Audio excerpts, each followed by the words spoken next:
Today, we're talking about worthiness.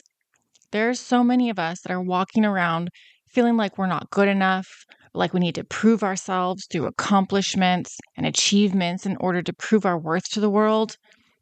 It's especially bad right now with all these new podcasts popping up about what do you bring to the table and everyone acting like we aren't all sparks of the divine. So, today, we're going to talk about being worthy, being deserving, being good enough to receive all of the blessings that you wish for. Because you can wish and desire change all you want, but if you don't believe you're worthy of receiving it, it'll never manifest. Welcome to Jyotindi, Journey to the Inner Divine, a sacred space for healing energy, emotional release, and soulful transformation. If you're ready to live with joy, ease, and purpose, you're in the right place. Welcome to today's episode. This topic is important, and I know it's something that many of my personal friends as well as clients struggle with, and that's feeling worthy. So, what exactly am I talking about when I talk about self-worth or being worthy or deserving? Well, I'm talking about the belief that you hold about yourself on the inside.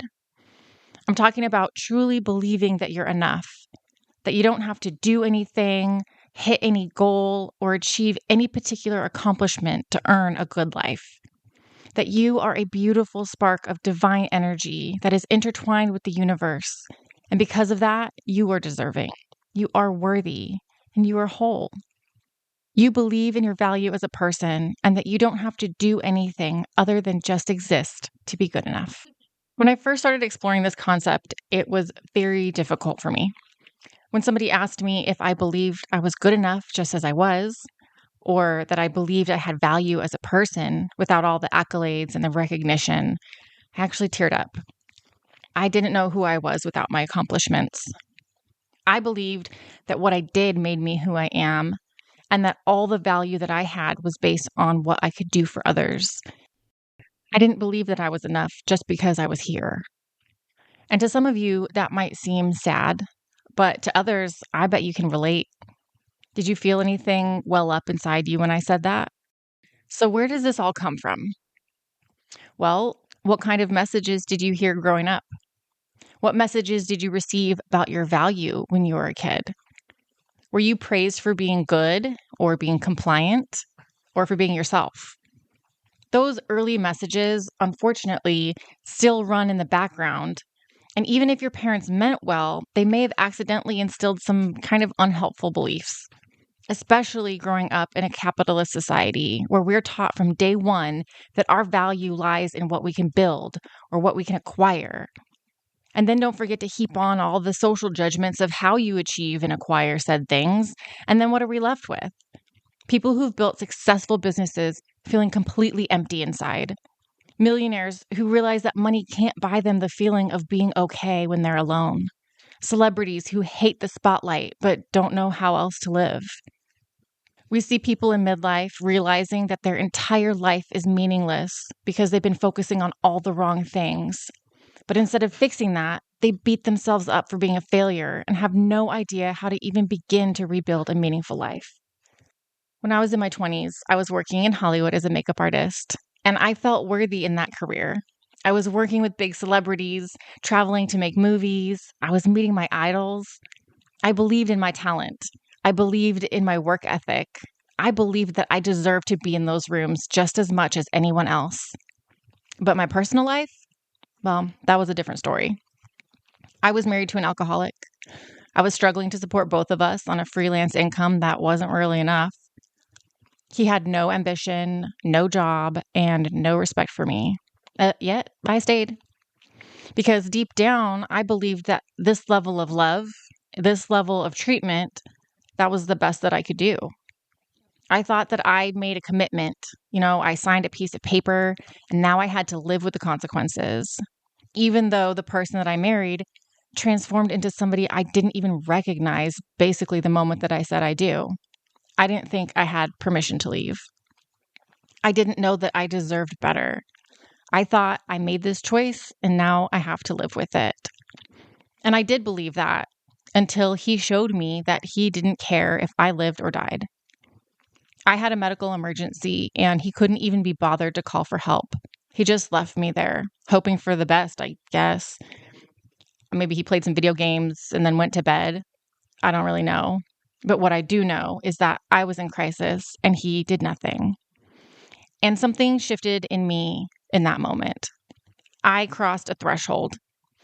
I met a version of myself who knew, not thought and not hoped, but knew that I deserved better than that. Maybe I didn't have the bar set very high for myself yet. Maybe there were 1,000 other ways that he disrespected me that I tolerated. But in that moment, deep in my bones, I knew this is not okay. This crosses a line. And you know what I learned from that? I learned that I did have value, that there was a line in the sand that could be crossed. And if I could stand up for myself once and say, I deserve better than this, then I could do it again. And I could move that bar. I could raise my standards. I could learn to love myself in ways that I never had before. And the level that I set my personal value at, that was a choice. And I could choose more for myself. And it was one of the most difficult times in my life. But I also discovered something really beautiful in that darkness, that I have value, that I am worthy. And not because of any accomplishment or accolade, not because I had earned it by being good enough or doing enough or proving myself. I deserve better just because no one, and I mean no one, deserves to be treated that way. And if I could see that truth for myself in my lowest moment, then maybe, just maybe, I could start believing in every other area of my life too. And maybe this is something that you can relate to. Maybe you do feel worthy in some area of your life, like your career or your friendships or your creativity. But when it comes to something else, like a romantic relationship or how you let people treat you or how much you're willing to settle for, that belief just isn't there. And if that's you, then I want you to know this. That is incredibly common. And I don't want you to beat yourself up about it, because here's what's actually happening. And this is not your fault. Your nervous system is wired to keep you in what feels familiar, not what feels good. And when you experience a threat and then you survive it, your nervous system learns, okay, we got through that. We know how to handle this situation and we can do it again. So you keep drawing in those same kinds of experiences, that same kind of partner, that same dynamic, that same level of treatment, because your system recognizes it. It feels known. And to your nervous system, known equals safe. And that's why you might keep ending up in these crappy jobs or with partners who don't respect you or in situations where you feel undervalued over and over again. It's not because you're broken, and it's not because you secretly want to suffer. It's because your nervous system wasn't designed to seek for happiness. It was designed for survival. And if you survived something once, even if it hurt, even if it was awful, your system will default back to that pattern because it knows that you can make it through. So if you want something different, if you want happiness, peace, or love that doesn't hurt, you have to actively show your nervous system that safety can look different, that you don't have to keep repeating the same painful patterns just because they're familiar. You have to teach yourself that you deserve better and that better is actually safe. So, how are some ways that feeling unworthy shows up in your life? How can you identify this? Okay, this shows up as people pleasing, or lack of manifesting the things that you desire, or settling for less than you deserve. You might notice this showing up as a pattern of putting everyone else's needs above your own, people pleasing. When your self-worth is low, it can feel safer to focus on making everybody else happy than to risk disappointing them. So you overgive, you overextend yourself, you let your boundaries get crossed because saying no feels too scary or too selfish or just too risky. And what is so hard about that is that people pleasing is exhausting. You pour and pour and pour into others until you are completely drained. And often underneath all that giving, there's resentment building. And it's resentment towards the people that you're trying so hard to please, but also resentment towards yourself for not being able to stop. And I want you to hear this with so much compassion. You're not people pleasing because there's something wrong with you.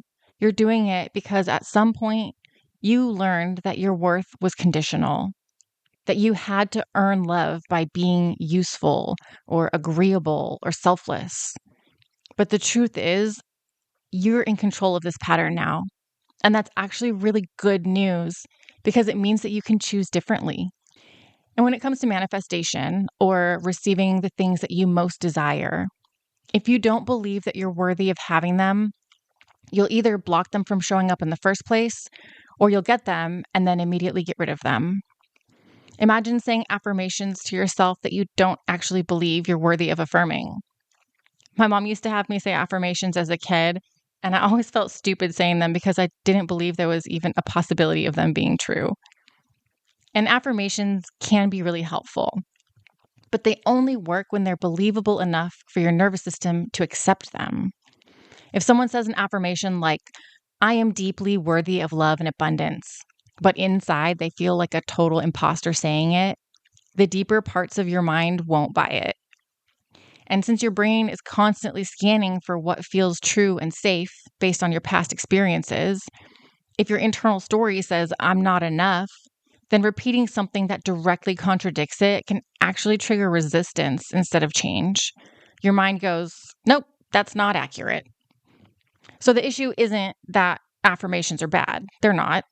It's just that you have to either pick affirmations that are slightly better than your baseline and then work your way up, or your belief and emotional safety have to catch up to the words. And both can be tricky, but they are doable with the right techniques. So let's translate all of this into the real world. How can you tell if you're acting in alignment with being worthy? You can tell yourself you're worthy all you want, but how do you know if you're actually showing that to others and the universe? You're showing everybody that you do actually deserve it. Let's start with a metaphor. Think about the cells in your body for a moment. Your body wants its cells to be healthy and thriving because the only way your whole body can function well is if the individual cells are doing well too. And when you have a cell that stops functioning the way that it's supposed to, it can actually become quite a problem for your whole system. For example, if it mutates and starts multiplying in a harmful way, we call that cancer. It spreads, it disrupts things, it throws your whole body out of balance. So your body is constantly working to support the health of its cells because it wants them nourished. It wants them functioning at their highest level. It wants them thriving. So what if we think about it in another way? What if we're all a little bit like that in the grand scheme of things? What if each of us is like a tiny cell in a much bigger living system, like the earth or the universe? If that's true, then it would make sense that the universe doesn't want us shrinking or suffering or believing that we're unworthy of good things. Because when the individual parts thrive, the system becomes healthier too. So your joy contributes to the health of the whole. Your healing contributes to the health of the whole. And your growth contributes to the health of the whole world, of the whole universe. So believing that you deserve goodness, believing that you are worthy of thriving, it isn't selfish. It's participating in the well-being of the entire system that we're all a part of. So if we translate this into actions, what does that look like? Well, one of the first shifts that you'll notice is that you stop negotiating with yourself about your basic needs. Believing that you are truly worthy means instead of constantly pushing through exhaustion or ignoring your body or putting yourself last, you start treating your well-being like it matters. You rest when you're tired. You eat when you're hungry. And you take time to do things that nourish you without feeling like you have to earn it first. Another shift you'll notice is that your boundaries become clearer, not harsh or aggressive, but clearer. When someone believes that they're worthy, they stop feeling like they have to tolerate behavior that hurts them just to keep the peace. They're more willing to say, that doesn't work for me, or I can't do that. And they do that without spiraling into guilt afterwards. Another really noticeable shift is that you stop shrinking around opportunities. You might notice that your inner dialogue changes to one that's more positive and encouraging. And maybe one of the most beautiful changes is your ability to receive compliments, help, love, opportunities, support. Once you do this, you'll notice that life often begins to feel a lot more generous. And not because the universe suddenly changed its mind about you, but because you finally stopped closing the door on what has been trying to come in. And now I want to help you recognize where you're settling. So it's time to take some time, maybe grab a journal, and let's do some reflection. Ask yourself, where in my life am I accepting less than I deserve? Are you compromising when you need to, or are you abandoning yourself? Are you setting clear and loving boundaries and enforcing them, or are your boundaries flexible? Do people know how they can treat you, or do they know how far they can push you?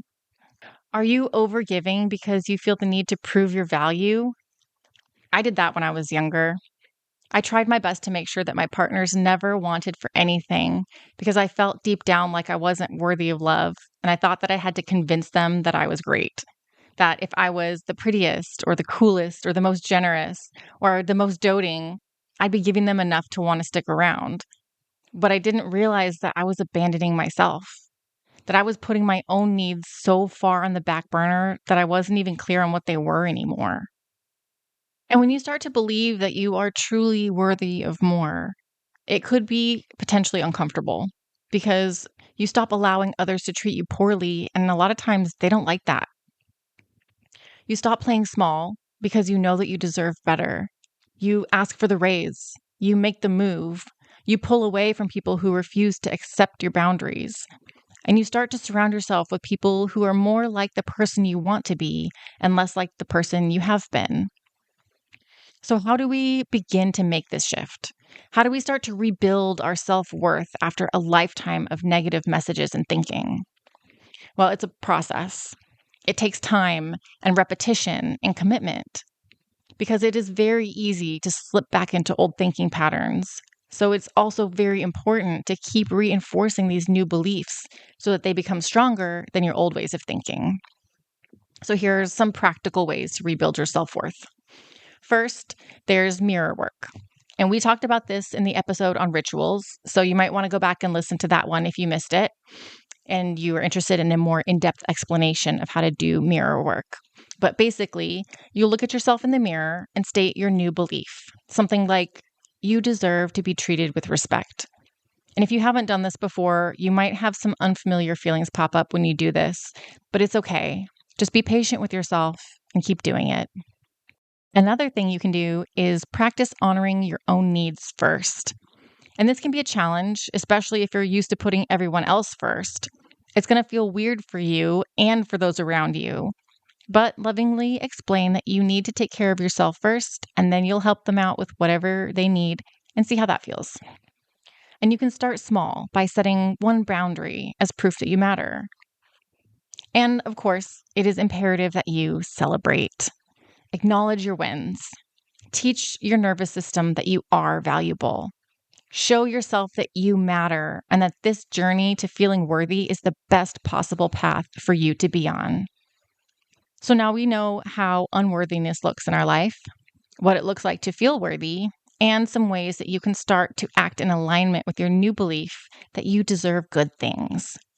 But this question may still be lingering in your mind. Are we inherently worthy, or do we need to earn it? Like I mentioned in the metaphor of the body and the cells, since we are all divine sparks, we are all pieces of the world and the universe as a whole, we are deserving of our best lives. It's actually in everyone's best interest if we do. From a psychological perspective, most healing traditions trauma therapy models, and spiritual philosophies land on the same core idea that worth isn't something that you earn, it's something that you recognize. Think about it in this way. When a baby's born, nobody asks whether that baby has done enough to deserve love or safety or care. The worth is assumed. It's inherent. The baby doesn't perform to qualify for it. Somewhere along the way, though, many of us absorb messages that our value depends on something. It depends on being good enough, or productive enough, or attractive enough, or successful or agreeable enough. And those messages come from family dynamics, from culture, from school systems, from religion, relationships, all kinds of places. And over time, your mind starts to believe that if I do the right things, then I'll be worthy. But what actually happens is that people spend their entire lives chasing a finish line that keeps moving. You get the job, but now you need a better one. Or you achieve something, but now you need to prove yourself again. You receive love, but you worry that it's going to disappear if you make a mistake. That's the exhausting loop of earned worth. The alternative view, the one that many healing paths point toward, is that worth is an intrinsic value to being alive. You still grow. You still take responsibility for your actions. You still develop character and integrity and kindness.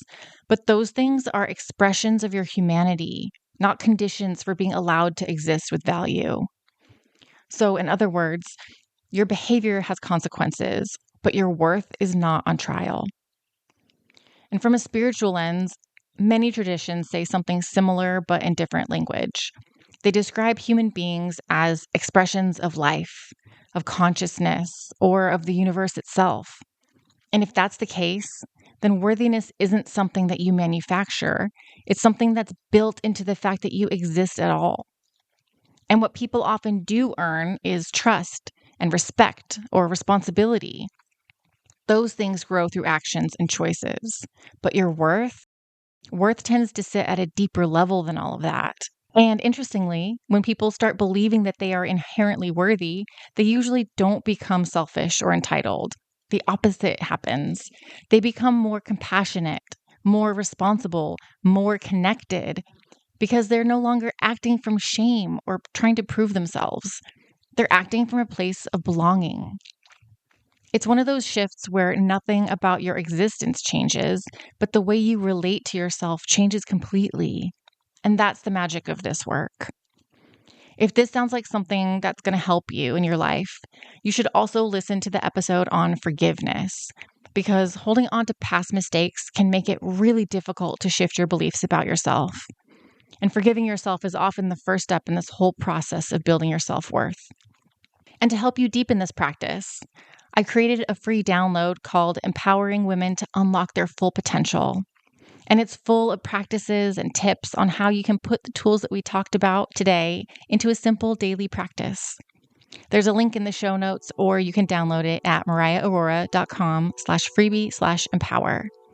Thank you so much for listening today. Please take a moment to share this episode with a woman that you care about. You could help them more than you could ever imagine. And don't forget, there is no path to happiness. Happiness is the path.